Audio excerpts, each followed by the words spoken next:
Hello friends, સ્વાગત છે તમારું મારા કિચનમાં। જો તમે મારી ચેનલ ઉપર નવા હોય તો પ્લીઝ મારી આ ચેનલને સબસ્ક્રાઈબ કરજો અને આજનો વિડીયો પસંદ આવે તો એક લાઇક આપી દેજો। આજે હું તમારા માટે બાફેલા બટેટામાંથી બનતો એક નવો નાસ્તો લઈને આવી છું, જે પાસ્તા કરતાં પણ ખૂબ જ ટેસ્ટી બનશે। અહીંયા મેં એક બાઉલમાં 2 નંગ મીડિયમ સાઇઝના બટેટા ખમણીને લઈ લીધા છે। એની અંદર 3 ચમચી જેટલો કોર્નફ્લોર ઉમેરી દીધો છે અને અડધી ચમચી મીઠું પણ ઉમેરી દીધું છે। અહીંયા તમે કોર્નફ્લોરના બદલે 2 ચમચી તપકીર કે આરા લોટ અને 2 ચમચી મેંદો પણ ઉમેરી શકો છો। હવે આને આપણે સરસ મિક્સ કરી અને લોટ બાંધવાનો છે। જરૂર લાગે તો 1 ચમચી તમે હજુ કોર્નફ્લોર પણ ઉમેરી શકો છો। તો આવી રીતે સરસ સ્મૂથ આપણે લોટ બાંધીને તૈયાર કરી લઈશું। હવે એના આપણે નાના નાના લીંબુની સાઇઝથી પણ નાની એક બોલ લઈ અને આવી રીતે લુવા કરી અને સેજ ચપટા કરી લેવાના છે। પછી અહીંયા મેં આવો જારો તો બધા આગળ હોય છે, તો આ મેં જારો લીધો છે, તેને ઓઇલથી થોડો ગ્રીસ કરી લીધો છે। હવે ટીકીને આવી રીતે હળવા હાથે પ્રેસ કરી અને પછી ઉખાડી લેવાની છે। તમે જોઈ શકો છો સરસ મજાનો ફ્લાવરનો શેપ આવી ગયો છે। હજુ હું તમને 1 થી 2 આવી રીતે ફ્લાવર શેપ બનાવવાનું બતાવી દઈશ। તો ફ્રેન્ડ્સ, આવી રીતે આપણે તૈયાર કરેલા લોટમાંથી નાની ટીકી લઈ અને બધાને આપણે આવી રીતે ફ્લાવર શેપ આપી દઈશું। તો તમે જોઈ શકો છો અહીંયા મેં બધી ફ્લાવર શેપના પાસ્તા બનાવીને તૈયાર કરી લીધા છે। હવે એને આપણે બોઇલ કરવાના છે। એના માટે મેં અહીંયા અગાઉથી પાણી ગરમ કરવા મૂકેલું હતું, જેમાં અડધી ચમચી મીઠું પણ ઉમેરી દીધું હતું। એમાં આપણે આ તૈયાર કરેલા ફ્લાવર શેપના ટીકી પાસ્તા ઉમેરી દઈશું અને એને 1 મિનિટ માટે બાફી લઈશું।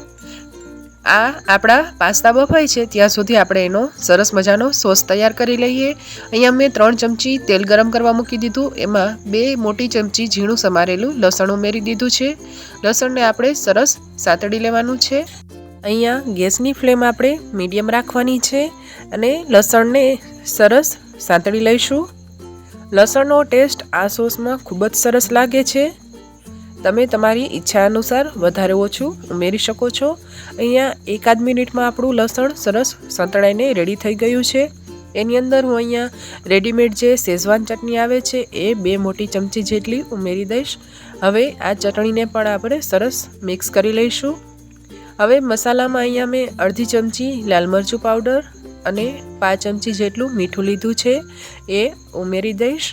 અને આપણો આ મસાલો બળે નહીં એના માટે અહીંયા આપણે 1 થી 2 ચમચી જેટલું પાણી પણ ઉમેરી દેવાનું છે।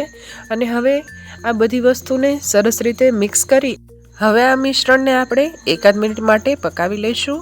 તો તમે જોઈ શકો છો આપણો આ સોસ છે એ સરસ ઉકળીને તૈયાર થઈ ગયો છે અને તેલ પણ છૂટું પડી ગયું છે। તો હવે આપણે ફ્રેન્ડ્સ ગેસની ફ્લેમ ઓફ કરી દઈશું અને 2 થી 3 ચમચી જેટલી લીલી ડુંગળી ઝીણી સમારીને ઉમેરી અને મિક્સ કરી લઈશું। તો આપણો અહીંયા સરસ મજાનો ટેમ્પટિંગ અને ટેસ્ટી સોસ બનીને તૈયાર થઈ ગયો છે। 1 મિનિટ પછી અહીંયા મેં આપણા જે આ ફ્લાવર શેપના ટીકી પાસ્તા છે એ બોઇલ કરી અને બાઉલમાં કાઢી લીધા હતા। એની અંદર આપણે આ તૈયાર કરેલો સોસ છે એ બધો ઉમેરી દઈશું અને હળવા હાથે એને સરસ મિક્સ કરી લઈશું। તો અત્યારે જોતાં એકદમ ડિલિશિયસ અને ટેમ્પટિંગ લાગે એવો આપણો આ ફ્લાવર શેઝવાન પટેટો બનીને રેડી થઈ ગયા છે। ફ્રેન્ડ્સ, આપણે એને સર્વિંગ પ્લેટમાં ટ્રાન્સફર કરી લઈશું અને ઉપર સોસ છે એ બધો રેડી દઈશું। તો અત્યારે જોતાં જ એકદમ ટેસ્ટી અને ટેમ્પટિંગ એવો આપણો આ નવો નાસ્તો બનીને તૈયાર થઈ ગયો છે। પાસ્તા કરતાં પણ ફ્રેન્ડ્સ આ નાસ્તો ખૂબ જ ટેસ્ટી લાગે છે। એકવાર તમે પણ ઘરે ચોક્કસથી ટ્રાય કરજો અને જો પસંદ આવે તો તમારા ફ્રેન્ડ્સ અને ફેમિલી સાથે વધુમાં વધુ આ રેસિપી શેર કરજો, જેથી એ લોકો પણ ઘરે આવો હેલ્ધી નાસ્તો બનાવે। એના ઉપર હવે આપણે ગાર્નિશિંગમાં ઝીણી સમારેલી લીલી ડુંગળી ઉમેરી દઈશું। અને હા ફ્રેન્ડ્સ, જો અહીંયા તમારે શેઝવાન ચટણી ન ઉમેરવી હોય તો શેઝવાન સોસ પણ લઈ શકો છો, અથવા ટમેટો કેચઅપ અને રેડ ચીલી સોસનું કોમ્બિનેશન કરીને પણ લઈ શકો છો।